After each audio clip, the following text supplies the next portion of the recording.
اچھا میرے بھائیو، آپ دوسرے کرنٹ افیئر کی طرف آ جائیں.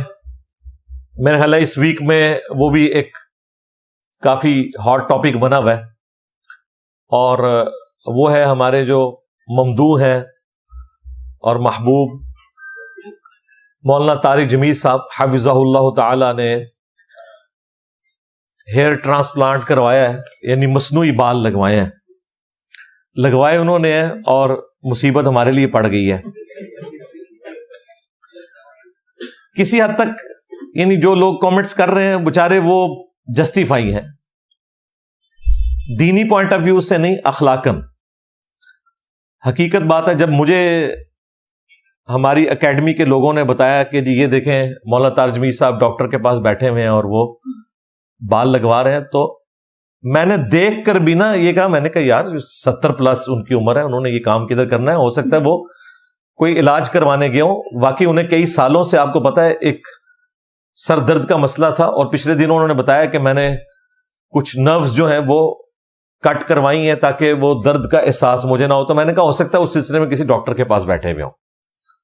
وہ کہتے ہیں نہیں جناب، یہ دیکھیں مارکر سے نشان لگا رہا ہے سب کچھ. تو پھر میں نے یہ بھی سوچا یار یہ اگر کر ہی رہا تھا تو اس کی ویڈیو بنانے کی ضرورت کیا تھی؟ وہ تو میرا خیال ہے شاید پبلسٹی کے لیے مولانا کی اجازت سے ہی ہوا جو کچھ ڈاکٹر نے کیا. تو میں نے طارق جمیل صاحب کو فون کیا، فون ان کا بند تھا. تو ہمارے ایک مشترکہ دوست ہیں، میں نے انہیں کال کی، میں نے کہا اس طرح میں نے مختلف ویڈیوز دیکھی ہیں سوشل میڈیا کے اوپر، آپ کے علم میں ہے؟ تو انہوں نے کہا ہاں میں نے بھی اس طرح کی چیزیں دیکھی ہیں. تو میں نے کہا یہ کیا خبر درست ہے؟ کہتے ہیں درست ہی ہوگی. میں نے کہا یار آپ اسے بڑا نارمل لے رہے ہیں، یہ تو بہت بڑی خبر ہے. تو یہ آپ پوچھ لیں، ہو سکتا ہے یہ آؤٹ آف کانٹیکسٹ ان کی کوئی ویڈیو نہ کٹی ہوئی ہو.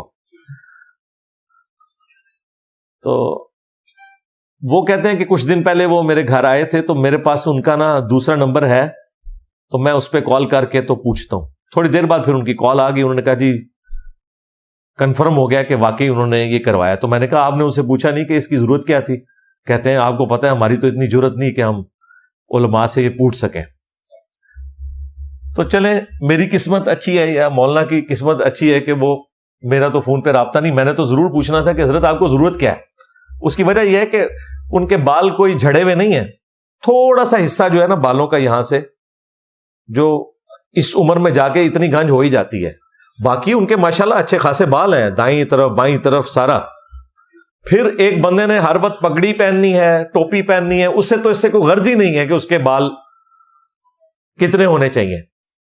یہ میں شرعی طور پر بات نہیں کر رہا، میں اخلاقاً ساری گفتگو کر رہا ہوں.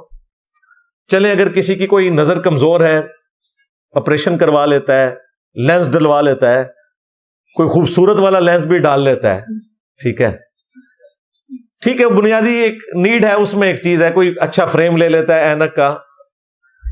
مجھے نہیں سمجھ آتی کہ یہ کرنے کی ضرورت کیا تھی. شرعی طور پہ بات نہیں کر رہا میں اس وقت، اخلاقاً اور اس معاشرے کی جو نارمز ہیں اس کے پوائنٹ آف ویو سے کر رہا ہوں، جو کسی حد تک جسٹیفائی بھی ہیں کہ یہ کوئی ایسی بیسک نیڈ نہیں جس کے بغیر آپ گزارا نہیں کر سکتے. پھر وہ شخص جس نے ہر وقت پگڑی پہننی ہے، ٹوپی پہننی ہے. اب میں نے یہ بال رکھے میں، مجھے پتا ہے کہ بال سنبھالنا زیادہ مشکل ہے، اس لیے آپ دیکھیں کئی لوگوں کے بال ہوتے ہیں وہ حلق کروا دیتے ہیں، کہتے ہیں کمفرٹیبل ہیں. تبلیغی جماعت میں آپ کو اکثر لوگ ایسے ہی نظر آئیں گے. تبلیغی جماعت میں تو ویسے ہی بال رکھنے کا رواج بہت کم ہے. خیر اسی قسم کا مسئلہ اس وقت بھی اٹھ جانا تھا اگر طارق جمیل صاحب شادی کر لیتے کوئی اس عمر میں، حالانکہ وہ کوئی گناہ کا کام نہ ہوتا، لیکن پھر بھی ایک خبر بننی تھی. میرا خیال ہے شادی کرنا کوئی اتنی بڑی خبر نہیں ہونی چاہیے، لیکن یہ جو خبر بنی ہے واقعی خبر ہے کہ کوئی ضرورت نہیں تھی. پھر لوگوں نے ان کی کوئی پرانی ویڈیوز، کوئی آڈیوز پیچھے چلائی ہوئی ہیں جس میں وہ دنیا کی بے ثباتی کے اوپر گفتگو کر رہے ہیں کہ دنیا تو کچھ نہیں ہے، اصل زندگی آخرت کی ہے. اور وہ کہہ رہے ہیں کہ مولانا اب اس عمر میں بھی دنیا سے جانے کا ان کا کوئی ارادہ نہیں ہے، یہ تو پھر سے تیاری کر رہے ہیں. اور جو تھوڑا آگے بڑھتے ہیں وہ کہتے ہیں شاید کوئی شادی کے لیے مزید تیاری کر رہے ہیں، کیونکہ بال تو پہلے ہی وہ کالے کرتے ہیں. ہمارے نزدیک وہ بھی جائز ہے، بال کالے کر سکتے ہیں، کوئی حرج نہیں اس میں. لیکن وہ لوگ پھر 7 صفر لگا کے خود رزلٹ نکالتے ہیں اور کہتے ہیں ہمیں تو یہ کہہ رہے تھے درویشی کی زندگی گزارو، اور خود دیکھیں یہ کس طرف جا رہے ہیں. میرے خیال ہے ایٹ لیسٹ اس واقعے سے ایک چیز تو پتہ چل گئی کہ جس طرح کچھ عرصہ پہلے آپ کو پتا ہے ان کے جوان بیٹے کی ڈیتھ ہوئی تھی، اللہ تعالیٰ اس کی مغفرت کرے اور ان کے لواحقین کو صبر دے اور صبر پہ اجر عطا فرمائے. اس کے بعد یہ بالکل ٹراما میں چلے گئے تھے. آپ کو پتا ہے کہ ہر لیکچر میں ہی روتے تھے اور پھر وہ ویڈیوز بھی چڑھتی تھی، لوگ اس کا بھی مذاق اڑاتے تھے، نعوذ باللہ. تو اس صدمے کے وقت تو یہ لگ رہا تھا کہ یہ اب پوری زندگی ریکور ہی نہیں کریں گے، لیکن وہ ریکور کیا کر کے وہ ریکور پلس ہو گئے ہیں انہوں نے بال بھی لگوا لی ہیں. تو اس اعتبار سے مجھے خوشی ہے کہ ایٹ لیسٹ اس غم کی کیفیت سے ریکور کر کے، کچھ زیادہ ہو گیا لیکن خیر ہے پازیٹیو سینس میں. شرعی گرفت میں کہہ رہا ہوں اس کے اوپر کوئی نہیں ہے، نہ اس کے اوپر مذاق اڑانے کی ضرورت ہے. ٹھیک ہے، ان کا رائٹ ہے. اگر وہ چاہتے ہیں کہ وہ، بعض لوگوں کو یہ بھی ہوتا ہے کہ وہ خود بھی اپنے آپ کو ایک بند سور کر رکھنا پسند کرتے ہیں، ایسے لوگ بھی ہوتے ہیں. تو اس اعتبار سے ہی ان کا رائٹ ہے، وہ کریں، کوئی مسئلہ نہیں ہے. اور اس پہ تو اتنا خرچہ نہیں ہوا ہوگا. اگر آپ ان کے باقی خرچے دیکھیں، ان کی گاڑیاں اور لیونگ سٹینڈرڈ، تو اس میں تو یہ آٹے میں نمک کے برابر ہے اور اونٹ کے منہ میں زیرہ ہے، یہ والا جو انہوں نے خرچہ کیا. اور میں نے پوچھا نہیں ہے لیکن یہ میرا گمان ہے کہ یہ فری ہوا ہوگا، کیونکہ اس ڈاکٹر نے اپنی مشہوری کروائی ہے ان کے ذریعے، جس طریقے سے ریسیو کیا ہے. تو سامنے ظاہر ویڈیو بن رہی تھی نا، یا تو ہوتا پیچھے سے کوئی بنا لیتا، جس طرح میری کبھی کبھار کوئی جمعے کی، ابھی اس جمعے کی بھی کسی نے بنا کے لیک کر دی ہے، مجھے تو پتہ ہی نہیں ہے. اور وہ ویڈیو خود ہی بتا رہی ہے کہ وہ چھپا کے بنائی ہے، کہ اس میں آگے بندے بھی آ رہے ہیں، مجھے تو پتہ ہی نہیں کہ ویڈیو اس طرح بن رہی ہے. لیکن اس طرح پراپر ریسیو کرنا، اور پھر جب ڈاکٹر ہے، دوسرا مولانا بیٹھے ہوئے ہیں اور تیسرا ایک کیمرہ لے کے پاس کھڑا ہے، تو آپ یہ کہہ نہیں سکتے کہ مولانا کو پتہ ہی نہیں چلا ان کی ویڈیو بن گئی ہے اور پھر وہ نیٹ پہ چڑھ بھی گئی ہے. اور یہ بھی نہیں آپ کہہ سکتے کہ انہیں یہ بھی نہیں پتا کہ اس کے بعد ہوگا کیا. صحافیوں نے وی لاگ بنا دیے اس کے اوپر. ہاں، ایسے صحافیوں نے بنایا جنہوں نے خود بال لگوائے ہوئے ہیں. ہاں. اچھا، یہ بال لگوانا کوئی اس بات کی گارنٹی نہیں ہوتا کہ یہ بال چل بھی جائیں گے. کئی لوگوں کے دوبارہ سے جھڑ جاتے ہیں. نواز شریف صاحب نے بھی لگوائے تھے، آپ کو پتا ہے، پھر جھڑ گئے. یہ اللہ تعالیٰ کی بڑی نعمت ہے جی بال. یہ دیکھیں، یہ بال لاکھوں روپے لگتے ہیں، اور چند بال وہ ان جگہوں سے اتارتے ہیں جو آپ کے یہ گدی پہ بال ہوتے ہیں. دیکھیں آپ جتنے گنجے لوگ ہیں آپ ان کو دیکھیں، یہاں پہ اور گدی کے بال نہیں ان کے جھڑتے. اور داڑھی دیکھیں گنجوں کی اتنی گھنی ہوتی ہے. ہاں، یہ نہیں آپ دیکھیں گے داڑھی بھی ان کی جو ہے وہ صاف ہو جائے نا. یہ داڑھی اللہ نے ایک ایسی چیز بنائی ہے کہ داڑھی والا معاملہ یہ والا نہیں ہوتا. یہ بھی ایک بہت بڑی نبی الاسلام کی سنت میں اللہ تعالیٰ نے چیز رکھ دی ہے. تو بہرحال وہ بال یہاں سے اتار کے انہی بالوں کو ٹرانسپلانٹ کرتے ہیں ان جگہوں کے اوپر جہاں سے آپ کے بال جھڑ جاتے ہیں. پھر کچھ عرصے میں وہ ریکور کرنا شروع ہو جاتے ہیں اور خود سے وہ آپ کی اپنی کھیتی اگ آتی ہے. اور اس میں 99.9% یہی ہوتا ہے کہ آپ کے بال ہی استعمال ہوتے ہیں. کسی دوسرے کے بال لگانے کا تو آپ تصور ہی نہیں کر سکتے. اس کی وجہ ہے کہ وہ جسم اسے قبول ہی نہیں کرے گا. اس کے لیے وہ اسی طریقے سے ہے کہ کوئی گردہ ٹرانسپلانٹ کروا رہا ہے یا جگر ٹرانسپلانٹ کروا رہا ہے، تو وہ تو امیونٹی سسٹم اس کو اپوز کرنے کے لیے سامنے آ جاتا ہے. لہذا یہ نہ سمجھیں کہ لوگوں کے بال ہوتے ہیں وہ اپنے ہی بال لگاتے ہیں. لوگوں کے بال اس اعتبار سے ہو سکتے ہیں کہ کوئی شخص وگ لگوا لے، اس کی تو مانیت ہے، وہ بعد میں بتا بھی دیتا ہوں. وگ آپ مصنوعی بالوں کی لگا سکتے ہیں، کسی انسانی بال کی وگ لگانے کی اجازت نہیں ہے. بہرحال یہ جو ایکٹیویٹی پرفارم ہوئی ہے، یا مولانا کا 70+ کی عمر میں داڑھی کو کالا کرنا، اس کے اوپر کوئی شرعی گرفت نہیں ہے. بخاری اور مسلم دونوں میں حدیث ہے. اللہ کے محبوب صلی اللہ علیہ وآلہ وسلم کی جب وفات ہوئی تو حضرت انس بن مالک کہتے ہیں کہ آپ کے سر اور داڑھی کے ملا کر 20 سے زیادہ بال سفید نہیں تھے. 20 سے زیادہ میرے سفید ہیں. اور وہ بھی وہ کہتے ہیں کہ کن پٹی پہ چند بال تھے، اس کی بھی مزید بریک اپ آئی ہے کہ 8 یا 10 بال جو ہے وہ آپ علیہ السلام کی داڑھی مبارک کے تھے اور اتنے ہی سر مبارک کے سفید تھے، اور وہ بھی کن پٹی پہ. یعنی نبی علیہ السلام اپنی وفات تک جو 61 ایئرز آپ کی ایج ہے سولر اعتبار سے جو ہم گنتے ہیں، یہ جو 63 ایئرز ملتا ہے وہ لیونر ہے، چاند کے اعتبار سے. ہمارے جو چل رہے ہیں اس کے اعتبار سے آپ کی عمر مبارک 61 ایئرز تھی.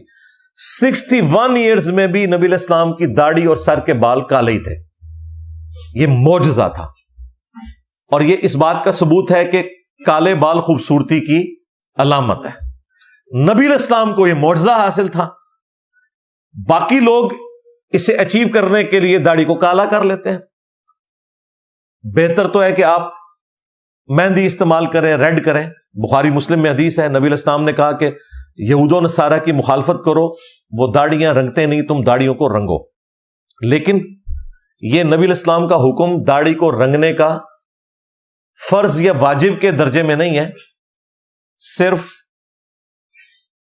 افضلیت اور غیر افضلیت کا ہے، اور وہ بھی پرسن ٹو پرسن ویری کرتا ہے. کیونکہ انہی احادیث کے جو راوی ہیں وہ خود داڑھی نہیں رنگتے تھے. جابر بن عبداللہ کے بارے میں مسند علی ابن الجاد میں آتا ہے کہ وہ سفید داڑھی رکھتے تھے، حالانکہ وہ خود راوی ہیں کہ داڑھیوں کو رنگنا یہ بہتر ہے. خود مولا علی علیہ السلام کے بارے میں المستدرک للحاکم میں آتا ہے،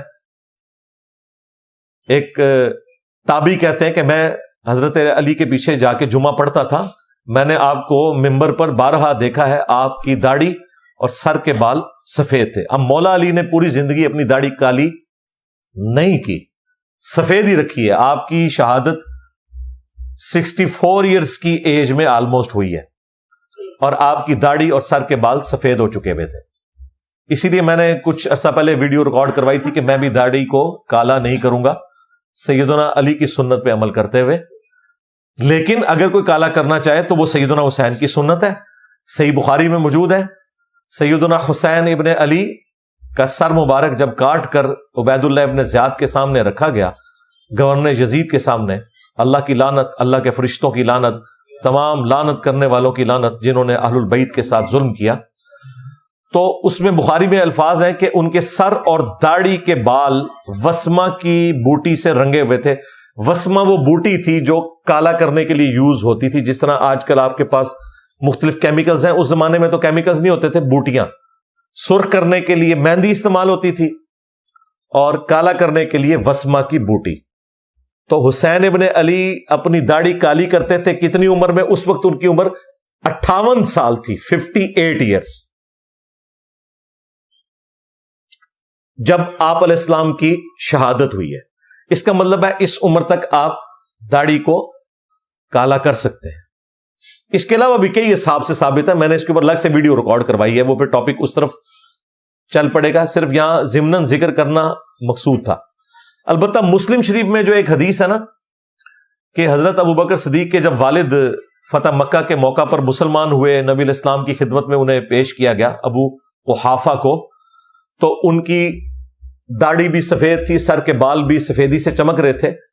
تو نبی علیہ السلام نے کہا کہ ان کو کہو کہ اپنی داڑھی کو رنگیں اور کالے رنگ سے اجتناب کریں. اس حدیث کی وجہ سے بعض لوگوں نے یہ سمجھا کہ کالا رنگ نہیں کر سکتے، حالانکہ وہ بہت بوڑھے تھے، بہت بوڑھے شخص کو کالا رنگ کرنے سے منع کیا گیا ہے. لیکن ایک ایسا جوان شخص جس کی داڑھی یا سر کے بال وقت سے پہلے ہی سفید ہو گئے، اسے تو لازمی رنگنا چاہیے. یہ جو میں افضلیت اور غیر افضلیت کی بات کر رہا ہوں، یہ میں 50-60 پلس لوگوں کے لیے بات کر رہا ہوں. لیکن ایک بچہ ہے 20-22 سال کا اور اس کے سر کے بال سفید ہو گئے ہیں، اور شرم کے مارے وہ داڑھی نہیں رکھتا کہ اس کی داڑھی سفید نظر آئے گی. کئی لوگ اس وجہ سے بھی داڑھی نہیں رکھتے. تو میں نے ان کو کہا یار داڑھی رکھو، کالی کرو، کوئی مسئلہ نہیں، 58 سال تک کرتے رہو. سیدنا حسین ابن علی سے ثابت ہے، اور بھی کئی حساب سے. حضرت حسن ابن علی کے بارے میں بھی المعجم الکبیر طبرانی میں آتا ہے، وہ بھی داڑھی رنگتے تھے. اب یہ جو حدیث ہے جس میں ممانعت آئی، وہ بہت بوڑھے شخص کے لیے ہے. ظاہر ہے اس کو تو ضرورت بھی نہیں ہے کہ ایک 80-90 سال کا بندہ ہے اور وہ داڑھی کو کالا کر رہا ہے، وہ اور رنگ سے کرے. البتہ وہ جو ایک حدیث ہے سنن نبی داؤد کے اندر، نبی علیہ السلام نے کہا کہ قرب قیامت میں ایسے لوگ آئیں گے جو کبوتر کے پوٹوں کی طرح سیاہ رنگ سے رنگیں گے، یعنی ان کی یعنی داڑھی اور سر کے بال وہ رنگ رہے ہوں گے جس طرح کبوتر وائٹ ہوتا ہے اور اس کا پیٹ کالا، یعنی وہ داڑھی کی طرح نظر آ رہا ہوتا ہے، اور وہ جنت کی خوشبو بھی نہیں پائیں گے۔ میرے خیال میں تو یہ مولویوں کے بارے میں ہے جو علماء سو ہے۔ ہاں ظاہر ہے کہ وہ اس قسم کا دین پھیلا رہے ہیں کہ جس دین کی اسلام میں کوئی گنجائش نہیں ہے۔ اس حدیث کی وجہ سے بعض لوگوں نے یہ سمجھا کہ جو داڑھی رنگتا ہے وہ جنت کی خوشبو نہیں پائے گا، حالانکہ اس حدیث کا یہ مطلب نہیں تھا۔ اس حدیث میں ان لوگوں کی نشانی بتائی گئی ہے کہ جو جنت کی خوشبو نہیں پائیں گے، نہ کہ اس عمل کی وجہ سے وہ جنت کی خوشبو نہیں پا رہے ہوں گے۔ مثال کے طور پر صحیح بخاری صحیح مسلم میں آیا کہ خوارج کی نشانی یہ ہے کہ سر منڈائیں گے۔ اب اس کا یہ مطلب نہیں کہ جو سر منڈائے گا وہ خارجی ہو جائے گا، ورنہ رائے ونڈ والے تو سارے خارجی ہو جائیں گے، بریلوی کہتے بھی ہیں ہاں، ستھن چھوٹی گردن موٹی، ہاں جی، گلج توا سر تے اس طرح کرواؤ ٹینڈ تے چلو رائے وینڈ۔ ہاں وہ کہتے ہیں کہ شلوار چھوٹی ہے گردن موٹی ہے اور سر پہ اس طرح کر۔ یہ شعر ہمیں بچپن میں ظاہر ہم بھی بریلوی تھے تو ہمیں یاد کروائے گئے تھے، یہ شعر یاد ہے، پرانی کوئی شاعری کبھی یاد آ جاتی ہے۔ تو سر منڈانا خوارج کی نشانی ہے، اس کا یہ مطلب نہیں کہ جو سر مونڈے گا وہ خارجی ہو جائے گا، سمجھ رہے؟ کیونکہ مولا علی علیہ السلام بھی خود سر مونڈتے تھے۔ سنن نبی داؤد میں یہ حدیث موجود ہے، جس جگہ یہ حدیث موجود ہے نا، یعنی سنن نبی داؤد میں کبوتر کے پوٹوں والی، اسی ابو داؤد میں حدیث موجود ہے کہ مولا علی کہتے ہیں جب سے میں نے نبی علیہ السلام سے سنا کہ جس شخص کے غسل میں بال خشک رہ گئے تو انہیں عذاب دیا جائے گا، تو وہ کہتے ہیں میں نے اپنے سر کے ساتھ دشمنی کی، میں نے اپنے سر کے ساتھ دشمنی کی، میں نے اپنے سر کے ساتھ دشمنی کی اور سر کے بال منڈوا دیے۔ ظاہر ہے اس زمانے میں پانی بھی ایشو تھا، آج کل تو وہ ایشو نہیں ہمارے لیے، وہاں تو نہانے کے لیے بھی پانی کئی کلومیٹر سے بھر کے لانا پڑتا تھا، اس میں بالوں کا اہتمام کرنا۔ ہمارا تو بڑا آسان ہے، شاور ہے، جتنے مرضی لمبے بال ہوں دھونے میں پرابلم نہیں ہوتا۔ تو سیدنا علی خود سر منڈایا کرتے تھے۔ حضرت علی کے مخالفین خوارج ہیں، ہم خوارج سے نفرت اس لیے کرتے ہیں کہ وہ حضرت علی کے مخالف تھے، جبکہ حضرت علی خود بھی سر منڈاتے تھے۔ اس کا مطلب ہے سر منڈانے والا خارجی نہیں ہوتا، بلکہ خارجیوں کی ایک نشانی سر منڈانا ہے، اور وہاں پر بھی ایک خاص طبقے کی نشانی ہے جو جنت کی خوشبو نہیں پائے گا۔ میں نے آپ کو بتا دیا وہ مولویوں کے بارے چاہیے، علماء سو کے بارے میں، نہ کہ اس عمل کی وجہ سے وہ جنت کی خوشبو نہیں پائے گا۔ اور یہ جو میں تفسیر بیان کر رہا ہوں، یہ اس امت میں بڑے بڑے ائمہ نے اس حدیث کی شرح میں لکھا ہوا ہے۔ امام ابن ابی عاصم نے بھی یہی بات لکھی، فتح الباری میں نقل کی ہے ابن حجر اسقلانی نے، 3 صدی ہجری کے اندر بہت بڑے اہل سنت کے امام ہیں۔ اس کے بعد امام ابن جوزی 597 ہجری میں فوت ہوئے، جنہوں نے یزید کی مذمت میں کتاب لکھی تھی، انہوں نے تو باقاعدہ پوری بحث کی ہے، الموضوعات جو کتاب ہے اس میں، اور اس میں باقاعدہ انہوں نے مینشن کیا ہے کہ یہ کن لوگوں کا ذکر ہو رہا ہے۔ اس سے مراد یہ نہیں ہے کہ جو بھی داڑھی کالی کرے گا تو نعوذ باللہ وہ اسی کیٹیگری میں فال کرے گا، انہوں نے اس ٹاپک کو کھول کر بیان کیا ہے۔ البتہ ایک حدیث سنن نبی داؤد میں جو لوگ پیش کرتے ہیں کہ نبی صلی اللہ علیہ وآلہ وسلم نے فرمایا کہ جس کی داڑھی اسلام کی حالت میں سفید ہوتی ہے اللہ تعالیٰ اس سے حیا فرماتا ہے، اور آپ نے فرمایا کہ سفید بال داڑھی کے مت اکھاڑو، ہر بال کے بدلے میں ایک نیکی ملے گی قیامت کے دن، اور اللہ کی طرف سے نور عطا ہوگا اور گناہ بھی معاف ہوں گے۔ یہ بالکل صحیح حدیث ہے۔ اس حدیث کا یہ مطلب نہیں کہ داڑھی کے بال سفید رکھنے چاہیے، مراد یہ ہے کہ جو شخص اسلام پہ چلتا رہا یہاں تک کہ اس کی داڑھی سفید ہو گئی، بھلے وہ بعد میں ریڈ بھی کر لے، لیکن اس کی داڑھی اسلام کی حالت میں سفید ہوئی ہے، یعنی وہ بوڑھا ہو گیا اسلام پہ چلتے چلتے، یہ اس کے لیے فضیلت ہے۔ یہ نہیں ہے کہ اگر کوئی داڑھی رنگتا ہے تو قیامت والے دن اسے سفید داڑھی کے اوپر کوئی اجر نہیں ملے گا کہ بھی چونکہ اس نے رنگ کیا ہوا تھا۔ اللہ کے نزدیک تو یہ کوئی فرق والی چیز نہیں ہے نا۔ مراد یہ ہے کہ وہ بڑھاپے کی عمر کو پہنچ گیا تو ہر بال کے بدلے اللہ تعالیٰ اسے نیکی دے گا، اس کے گناہ معاف ہوں گے.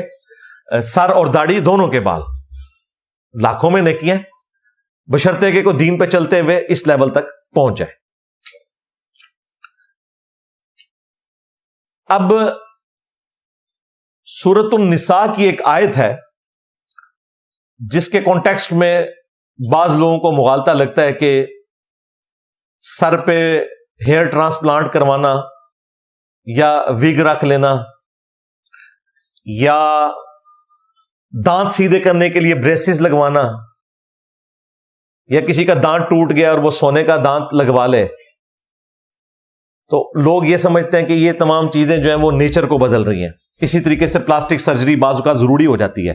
یہ فیشنوں والی پلاسٹک سرجری کی بات نہیں کر رہا. کسی کی کھال جل جاتی ہے، ایکسیڈنٹ میں بعض اوقات چھل جاتی ہے تو پلاسٹک سرجری کرنی پڑتی ہے. یہ سب چیزیں فطرت کو بدلنے میں نہیں آتی بلکہ فطرت کو اوریجنل حالت میں لانے بے شمار ہوتی ہیں. لہذا وہ جو آیت ہے سورۃ النساء کی آیت نمبر 119، وَلَآمُرَنَّهُمْ فَلَيُغَيِّرُنَّ خَلْقَ اللَّهِ، شیطان نے کہا تھا کہ میں انسانیت کو ابھاروں گا، وہ تیری بنائی ہوئی تخلیق کو بدلیں گے. اس کیٹیگری میں یہ چیزیں فال نہیں کرتی. اس کیٹیگری میں وہ چیزیں فال کریں گی جو واقعتاً نیچر کو بدلنا ہے. جس طرح صحیح بخاری میں آیا، ان عورتوں پر لعنت جو مردوں کی مشابہت کریں، ان مردوں پر لعنت جو عورتوں کی مشابہت کریں. یہ ہے نیچر کو بدلنا. صحیح مسلم میں آتا ہے کہ امہات المومنین نے حضور کی وفات کے بعد اپنے بال کٹوا دیے تھے اور کندھوں تک کر لیے تھے، کیونکہ عورت نے زینت کس کے لیے کرنی؟ خامند کے لیے. تو نبی علیہ السلام تو دنیا سے چلے گئے، وہ امت کی مائیں ہیں، تو امہات المومنین نے بال چھوٹے کروا دیے تھے. اس حدیث سے کئی ایک رزلٹ نکلے. ایک تو یہ کہ عورت بال کٹوا سکتی ہے لیکن اتنے کہ وہ شولڈر سے نیچے نیچے رہے. مرد زیادہ سے زیادہ اتنے رکھے گا کہ شولڈر کے اوپر ٹچ کریں، اس سے نیچے کرے گا تو عورتوں کی مشابہت ہے.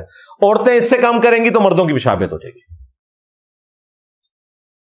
دوسرا، ہمیں لینتھ کا پتہ چل گیا کہ عورت اور مرد کے بالوں کی لینتھ کتنی ہونی چاہیے. یہاں آپ دیکھیں وہ کئی صوفی ہیں اتنے لمبے لمبے بال رکھے ہوئے، لعنت ہی کھٹتے ہوئے ہونا. اس طرح کے بال رکھنے کی تو اجازت نہیں ہے اسلام کے اندر. باقی جہاں پہ جینون ضرورت پڑے وہاں پہ آپ یہ ساری ایکٹیویٹیز پرفارم کر سکتے ہیں. جامع ترمذی اور ابو داؤد میں حدیث ہے، ایک صحابی کی ناک کٹ گئی کسی جنگ کے اندر نا، تو نبی علیہ السلام نے انہیں حکم دیا کہ وہ چاندی کی ناک بنوا کے لگا لیں. ظاہر اب ناک کٹی ہو تو انسان بدصورت نظر آتا ہے. اچھا، چاندی کی جو ناک انہوں نے لگوائی کچھ عرصے بعد اس میں بدبو پڑ گئی، ظاہر ہے وہ اتنی اچھی دھات نہیں ہے. تو پھر نبی صلی اللہ علیہ وآلہ وسلم نے اس صحابی کو حکم دیا کہ سونے کی ناک لگواؤ. پھر اس نے سونے کی ناک، حالانکہ مرد کے لیے سونا حرام ہے، سونے کی ناک انہوں نے لگوائی. اس سے یہ بھی ثابت ہوا کہ اگر کوئی شخص سونے کا دانت لگوانا چاہتا ہے تو وہ درست ہے. اسی طریقے سے دانت سیدھے کروانے کے لیے بریسز لگواتا ہے تو فطرت کو بدلنا نہیں ہے، اس کی فطرت پہلے ہی خراب ہوئی ہوئی ہے، اس کو سیدھا کرنا ہے. یہ وہ ساری ایکٹیویٹیز ہیں جس کو کرنے کی آپ کو اجازت ہے. اپنے بال ٹرانسپلانٹ کروانا، آپ کے بال جھڑ چکے ہیں، ظاہر ہے ہر بندے کے تو بال نہیں جھڑتے نا، تو جس کے جھڑ گئے ہیں وہ نیچر سے ہٹ گیا اور وہ اگر خرچہ کر کے اپنے بال لگوانا چاہتا ہے لگوا لے. اسی طریقے سے اگر کوئی وگ استعمال کرنا چاہتا ہے مصنوعی بالوں کی، اوریجنل بالوں کی نہیں، مصنوعی بالوں کی، وہ استعمال کر سکتا ہے. اوریجنل بالوں کی جو وگ استعمال کرنا ہے اس سے نبی صلی اللہ علیہ وآلہ وسلم نے منع فرمایا ہے. وہ بخاری اور مسلم دونوں میں حدیث ہے، ایک عورت حضور کے پاس آئی کہ میری بیٹی کی شادی ہے لیکن اس کے سر کے بال جھڑ چکے ہیں تو میں اس کے سر پہ بال لگوانا چاہتی ہوں. ٹرانسپلانٹ تو ظاہر اس زمانے میں نہیں ہوتا تھا، اس زمانے میں ہوتا تھا کہ کسی اور عورت سے بال لیے تو اسی کی وہ بالوں میں اس کو گوند دیتے تھے تو لگتا تھا کہ اس عورت کے بال زیادہ ہو گئے. تو آپ صلی اللہ علیہ وآلہ وسلم نے فرمایا کہ ایسی عورتوں پر لعنت ہے جو انسانی بالوں کو گندواتی ہیں اپنے بالوں کے ساتھ، اس کا جوڑا کرتی ہیں. ایک وہ جوڑا ہے جو یہاں عورتیں دھاگے کے ساتھ، کالے دھاگے کے ساتھ کرتی ہیں، پراندہ جسے ہم کہتے ہیں، اس کی ممانعت نہیں ہے. یہ انسانی بالوں کا اس طرح کا معاملہ کرنا یہ منع ہے.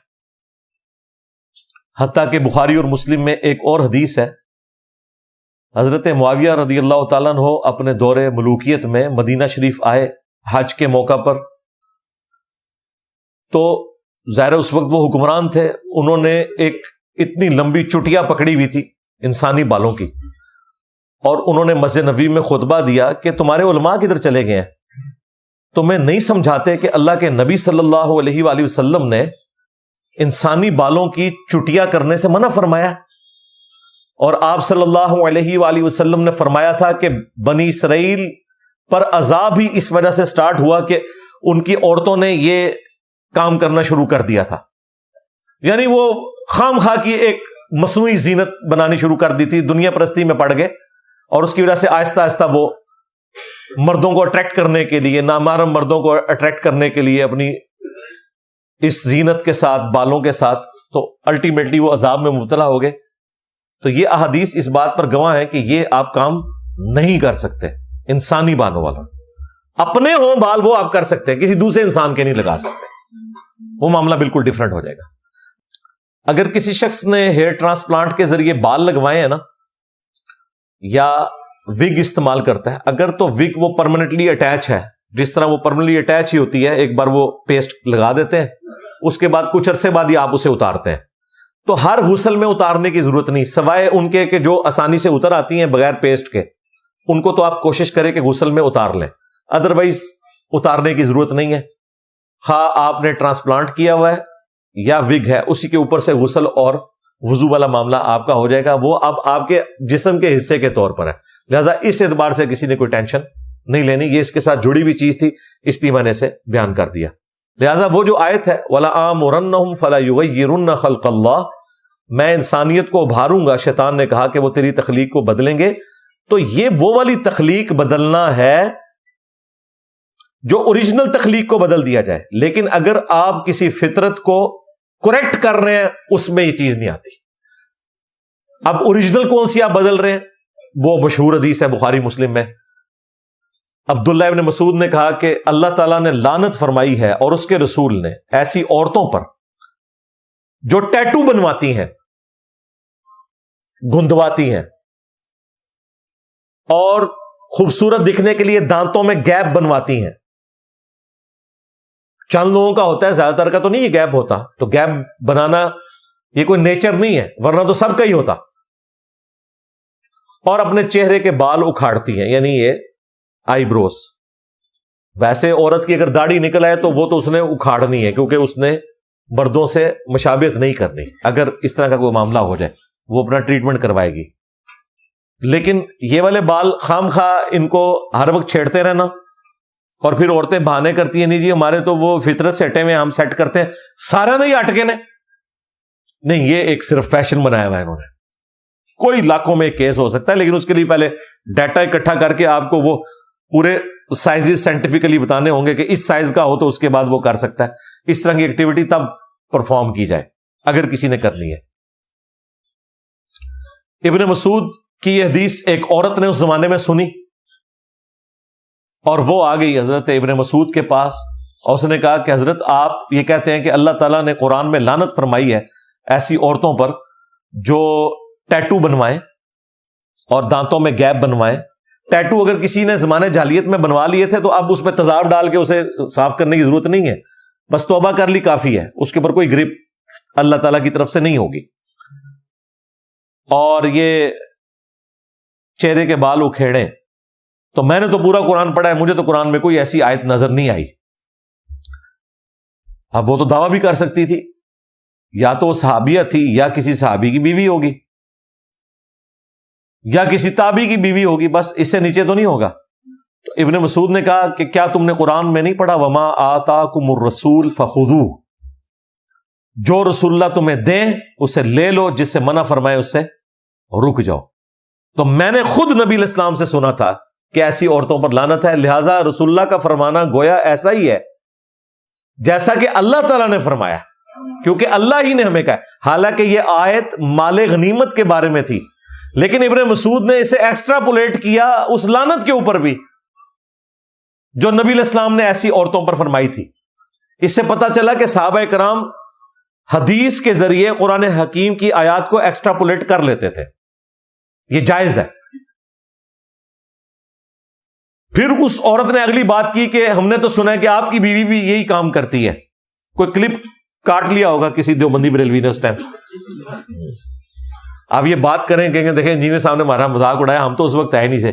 اگر اس وقت نہیں تھے اونٹ کی تو آ گئے ہو, پھکی ہے نا. تو یا پھر کہو کہ انجینئر صاحب کو تواڈے نال دا سی جنہیں کو کلپ کٹیا سی, چلو کم از کم اس زمانے تے میں ثابت ہو جاواں گا نا. ٹھیک ہے, تو وہ مشہور ہو جاتی ہے نا باتیں, افواہیں پھیل جاتی ہیں.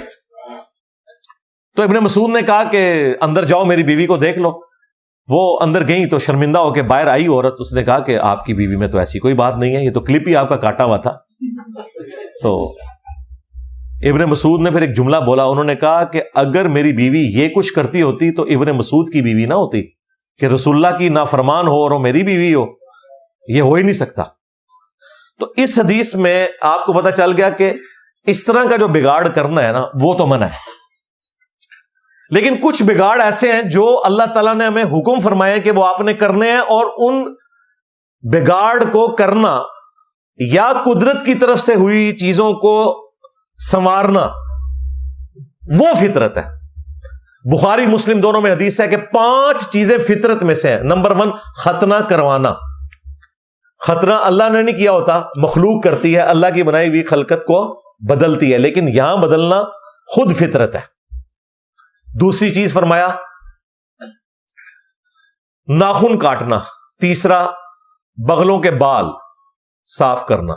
چوتھی چیز زیر ناف بال. اور 5ویں مونچھیں پست کرنا. صحیح مسلم میں یہی حدیث ہے, اس میں آیا 10 چیزیں فطرت سے.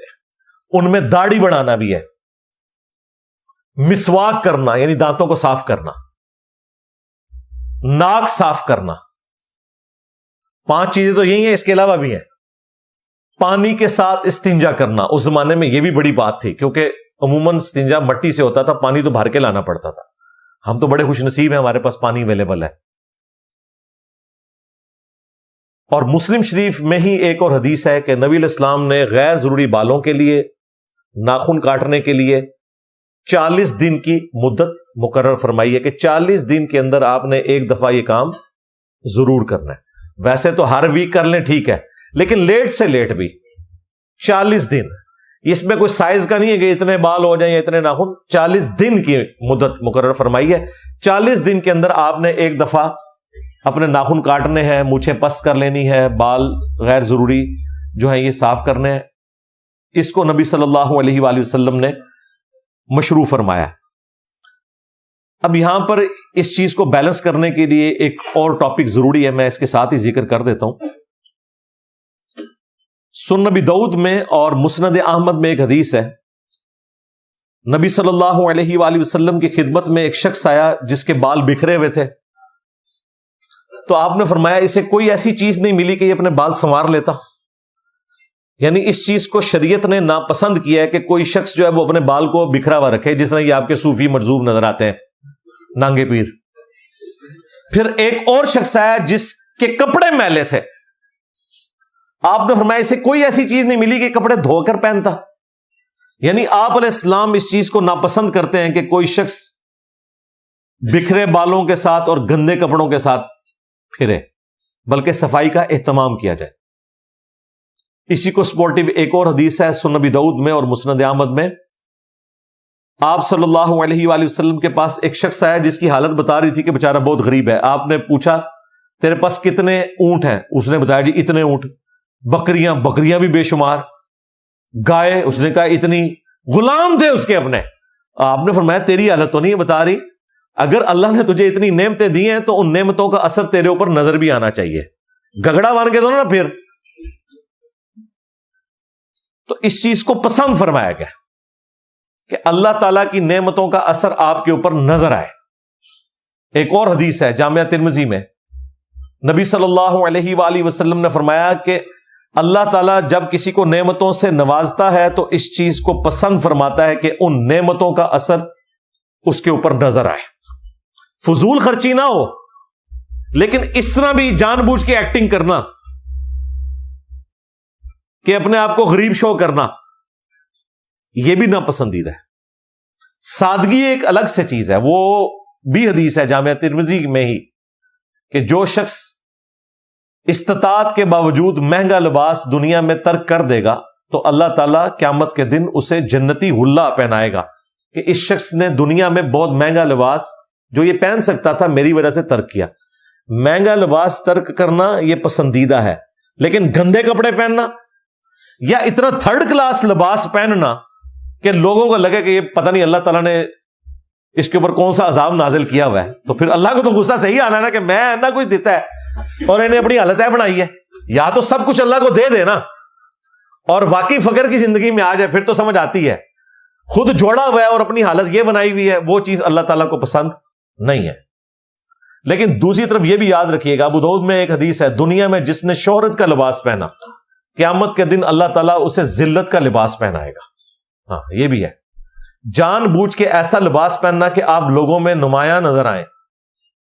ہاں یہ بھی بعض لوگوں کو شوق ہے. آپ یہ مولویوں کو دیکھیں نا، ایک سے ایک ون سمنا مولوی ایسی ایسی کلرز کی پگڑیاں پہن کے آتے ہیں، ان میں پتہ نہیں کیا کچھ، پھر اوپر گوٹے پہنے ہوئے ہوتے ہیں اور اللہ معافی دے کیا حالت بنائی ہوئی ہوتی ہے. یہ نعت خانوں کو آپ دیکھ لیں، یقین کریں لگتا ہے کہ پورے وہ ایکٹر ہیں. وہ بیوٹی پارلر سے تیار ہو کے آتے ہیں، باقاعدہ سرخی پاؤڈر سارا کچھ لگایا ہوتا ہے. وہ کیمرے میں پتہ چل جاتا ہے کہ یار اس نے کیا حرکت کی ہوئی ہے. تو یہ شہرت کا لباس ہے نا، لوگوں کو دکھانے کے لیے نا. اور ایک اور حدیث ہے سنن ابی داؤد میں، من تشبہ بقوم فہو من، جس نے جس قوم کی مشابہت اختیار کی وہ انہی میں شمار کیا جائے گا. یعنی آپ کسی بھی دوسری قوم کی مذہبی مشابہت اختیار نہیں کر سکتے. کوئی مسلمان اپنے ہاتھوں میں کڑا نہیں ڈال سکتا جس طرح سکھ ڈالتے ہیں. کوئی مسلمان اپنے ماتھے پر سندور نہیں لگا سکتا جس طرح ہندو لگاتے ہیں. کوئی مسلمان اپنے گلے میں سلیو نہیں لٹکا سکتا جس طرح کے کرسچن لٹکاتے ہیں. اور نہ ایسا کوئی لباس پہن سکتا ہے جو کسی کی مذہبی علامت ہے. یہ پینٹ شرٹ ٹائی یہ مذہبی علامتیں نہیں ہیں، یہ سب لوگ پہنتے ہیں. مذہبی علامتیں جو ہیں وہ یہ ہیں، سلیب لٹکانا. اگر ٹائی مذہبی علامت ہوتی تو ویٹیکن سٹی کے پوپ نے ٹائی لگائی ہوتی، اس نے تو کبھی ٹائی نہیں لگائی ہوئی. کبھی دیکھا ہے؟ سلیو لٹکائی ہوئی ہوتی ہے. لہذا یہ جو لباس ہیں جن کے اوپر یہ مذہبی لوگ بازو کا تان کر رہے ہوتے ہیں، یہ کوئی تان بنتا نہیں ہے جب تک کہ مذہبی علامت نہ ہو کسی دوسرے ریلیجن کی. وہ پھر اس میں شمار کیا جائے گا.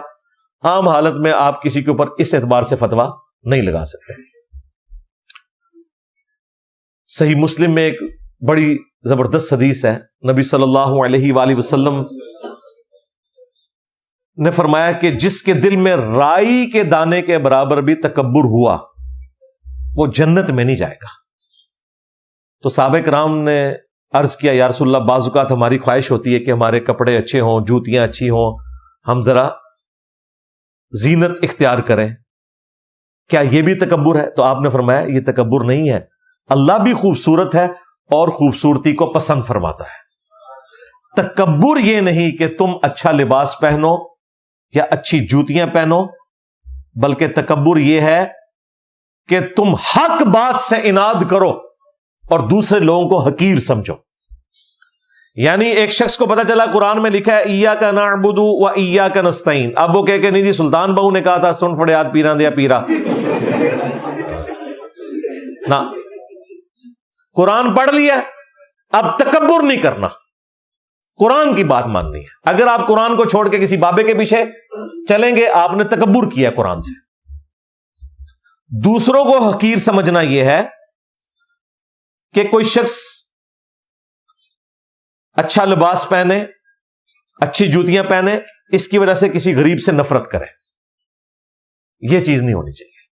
آپ اچھے دکھیں کوئی مسئلہ نہیں ہے، کسی سے نفرت نہ کریں. اور یہ پتہ چلتا ہے یہ اللہ تعالیٰ نے غرور توڑا ہے آپ کا. نماز میں ایک کالا ہو یا گورا ہو، اس نے پاؤں سے پاؤں ملا کے کھڑے ہونا ہے. ایک مسلمان ہوا امریکن، یہ میں آپ کو لیٹ 90s کی بات کر رہا ہوں، اس نے کتاب لکھی، اردو میں ترجمہ ہوا، سر تسلیم خم ہے۔ وہ جب پہلی دفعہ جمعے کی نماز کے لیے گیا نا، تو وہ گورا تھا، اس کے ساتھ ایک حبشی مسلمان کھڑا ہوا، تو وہ پاؤں سے پاؤں ملا کے کہتا ہے میں کھڑا ہوا، تو جب میں رکوع میں گیا تو مجھے اس کے پاؤں بھی نظر آ رہے تھے، تو مجھے اسلام کی حکمت سمجھ آئی کہ اللہ تعالیٰ نے کیسا تکبر توڑا ہے کہ چٹی چمڑی اور کالی چمڑی پاؤں ملائیں گے اللہ کی وجہ سے، کوئی فرق نہیں، برابر ہے۔ یہ جو کہتے ہیں نا پاؤں سیدھے رکھنے ہیں، سیدھ میں رکھنے ہیں، کندھے سیدھ میں رکھنے ہیں، ان انفیوں سے پوچھو کہ یہ سیدھ میں رکھنے ہیں تو کتنے فٹ پہ کھڑا ہونا ہے، یہ بھی تو بتاؤ۔ ان کے پاس کچھ بھی نہیں بتانے کو، حالانکہ بخاری میں 725 نمبر حدیث ہے، یلزقو کے الفاظ ہے، پاؤں سے پاؤں مل جاتا، فزیکلی ملنے کو کہتے ہیں۔ یہ اردو میں ملاقات کا لفظ استعمال ہوتا ہے، یلزقو، سیدھ میں نہیں، پاؤں سے پاؤں ملتے تھے، فزیکلی ٹچ کرتے تھے، اس سے تکبر ختم ہوتا ہے۔ تو تکبر یہ نہیں کہ اچھا لباس پہنو یا اچھے دکھو، بلکہ تکبر یہ ہے کہ تم دوسروں کو حقیر سمجھو اور حق بات سے منہ پھیر لو۔ آخر میں ایک حدیث آپ کو اس کو بیلنس کرنے کے لیے سنا دیتا ہوں، صحیح مسلم کی، کہ نبی صلی اللہ علیہ وآلہ وسلم نے فرمایا، اللہ تعالیٰ تمہاری شکلوں کو اور تمہارے مال کو نہیں دیکھتا، وہ دلوں اور اعمال کو دیکھتا ہے۔ اگر کوئی شخص غریب ہے اور وہ یہ سمجھے کہ بھئی یہ ساری حدیثیں میرے لیے تو پھر کوئی نہیں ہے کہ میں تو زینت کر ہی نہیں سکتا، نہیں، اللہ تعالیٰ تمہاری شکلوں اور مال کو نہیں دیکھتا۔ شکلوں کو کیوں دیکھتے؟ شکل تو اس نے خود بنائی ہے، دل اور اعمال کو دیکھتا ہے۔ شکلوں میں بات جاتی تو سیدنا بلال حبشی ایک غلام ہی تھے نا، حبشی تھے، اور بخاری میں الفاظ ہے، حضرت عمر جو بنو عدی کے سردار ہیں اور قبائلی سسٹم میں غلاموں کی کوئی حیثیت نہیں، اور وہ کہتے تھے ابو بکر ہمارے سید ہیں کہ انہوں نے ہمارے سید بلال کو آزاد کروایا۔ حضرت عمر حضرت بلال حبشی غلام کو بھی کہتے تھے یہ میرا سردار ہے۔ ایک عرب کے قبیلے کا سردار جو غلاموں کو سمجھتے ہی کچھ نہیں تھے، اسلام نے اتنا بدل دیا، وہ کہتے تھے سیدنا بلال، ہمارے آقا بلال، دین کی نسبت کی وجہ سے۔ حبشی کتنا خوبصورت ہوگا، جتنا بھی خوبصورت ہو، ہونٹ اس کے موٹے ہی ہونے ہیں، ناک موٹی ہونی ہے، رنگ اس کا کالا ہی ہونا ہے، لیکن آج جب ہم حضرت بلال کا نام لیتے ہیں تو دل میں ہمیں وہ مٹھاس محسوس ہوتی ہے اور وہ محبت کا جذبہ آتا ہے۔ کیا اس وجہ سے کہ ان کی شکل ہم نے دیکھی ہوئی ہے؟ ان کی قربانیوں کی وجہ سے۔ تو اللہ تعالیٰ تمہاری شکلوں اور مال کو نہیں دیکھتا، بلکہ دلوں اور اعمال کو دیکھتا ہے۔ لہذا کوئی ہیئر ٹرانسپلانٹ کروا لے یا نہ کروائے، کوئی وگ رکھ لے یا نہ رکھے، کوئی مہنگا چشمہ لگائے یا نہ لگائے، کوئی مہنگی گاڑی رکھے یا نہ رکھے، اس سے کوئی فرق نہیں پڑتا۔ اللہ تعالیٰ کے نزدیک کرائٹیریا بالکل ڈیفرنٹ ہے۔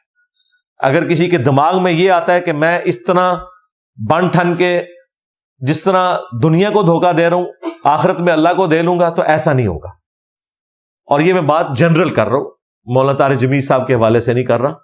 وہ آلریڈی ایک امیر زادے ہیں، انہوں نے یہ دین سے ساری عمارت نہیں کمائی ہے، وہ آلریڈی بھی ایک لینڈ لارڈ تھے۔ بعد میں ٹھیک ہے، دین کی برکت سے اللہ تعالیٰ نے انہیں پوری دنیا میں اس حوالے سے سیر کروائی، تبلیغی جماعت کے پلیٹ فارم سے، وہ ایک الگ بات ہے۔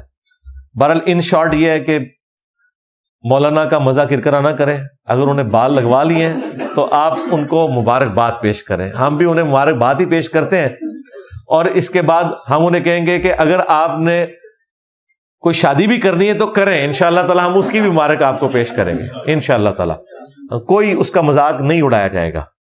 جو چیز اسلام میں حرام نہیں ہے، جواز کی حد تک موجود ہے، اس کے حوالے سے آپ کسی مسلمان کے اوپر کوئی تان نہیں کر سکتے۔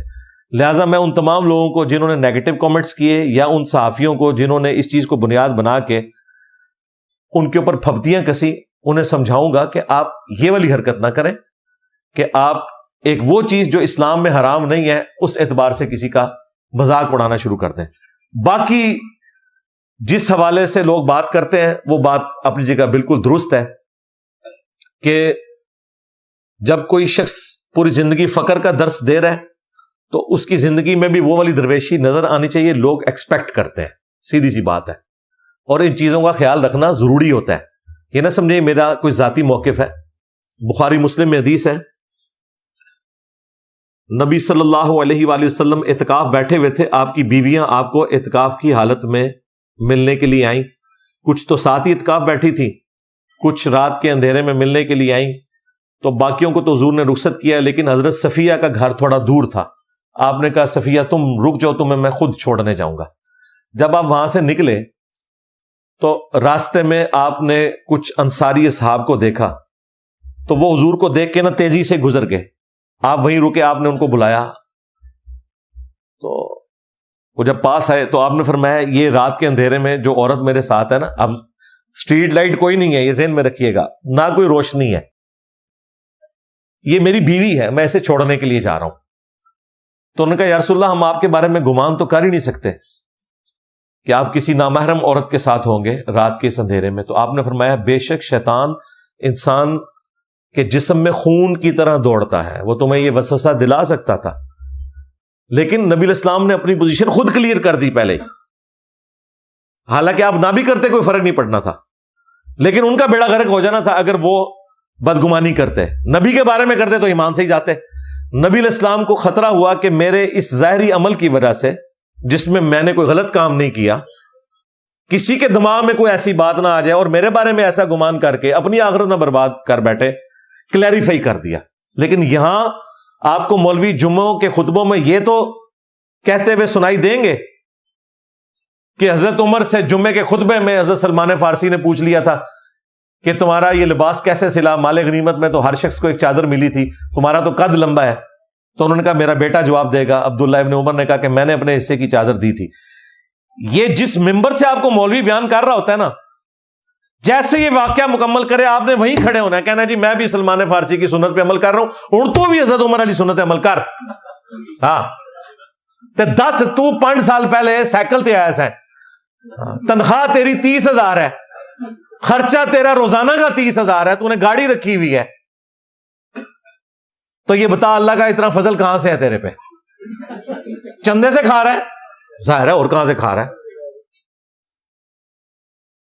اگر یہ حضرت عمر کے ماننے والے ہوئے نا تو برا نہیں مانیں گے, نہ آپ کو کہیں گے کہ جی آپ بعد میں کمرے میں تشریف لے آئیں, اور کمرے بالکل نہیں جانا, پینٹی لاندے جے. انہوں کو تقریریں باہر کر دے ہوتے, جواب دیں دو کمرے اندر. جنہیں تقریر کی ہے وہیں پہ جواب دو کہ تمہارا یہ لیونگ سٹینڈرڈ کہاں سے آیا. تو واقعی جب ہم ایسے لوگوں سے درویشی کی باتیں سنیں, اب ہمارے باپا جانی ایکس مرشد دیکھیں نا, وہ سبز تکیے, میں نے پگڑی تو رکھ لی ہے, مجھے اس دن ایک بھائی کہہ رہے تھے 2 تکیے بھی رکھ لو تو چنڈے بھی چک لو. تو وہ خود کہتے ہیں میں غبارے بیچتا تھا, میں جھاڑو بیچا کرتا تھا. اس کے بعد بھائی دنیا میں کون سی ایسی تبدیلی آئی ہے, کوئی ان کے گھر تیل کا کنواں نکل گیا ہے, کوئی سونے کی کان دریافت ہو گئی ہے, بس دین کی وجہ سے سب کچھ ہوا ہے. یہ ساری بہاریں آپ کو جو نظر آ رہی ہیں دین کی وجہ سے نظر آ رہی ہیں. اللہ کا فضل سارا اسی دین سے ہی کھایا ہے. ہاں تو ایسے لوگوں کو اپنا سٹیٹس کلیئر کرنا چاہیے جنہوں نے دینی کیریئر سے یہ ساری چیزیں بنائی ہیں. یہ فرق ہے علماء حق میں اور علماء سو میں, سیدھی سی بات ہے. یہ بات کرنا بڑا آسان ہے, لیکن پریکٹیکلی جب آپ کو جسٹیفائی کرنا پڑ جائے تو منہ سے جھاگ چھوٹنی شروع ہو جاتی ہے. اور ساتھ بیٹھے ہوئے جو مریدین ہیں نا, سب سے پہلے وہ میدان عمل میں اتر آتے ہیں کہ آپ کو جی مفتی صاحب سے بات کرنے کی تمیز ہی نہیں ہے, آپ کو حضرت صاحب سے بات کرنے کی تمیز نہیں ہے. یہ ایک جملہ انہوں نے رٹا ہوا ہے, جس وقت چاہتے ہیں یہ پھینک دیتے ہیں تاکہ ماتی ماری جائے. سیدھی سی بات ہے. صلو علی محمد وآل محمد, اللہم صلی علی محمد وعلی آل محمد واصحاب محمد وازواج محمد وامت محمد اجمعین الی یوم الدین, آمین.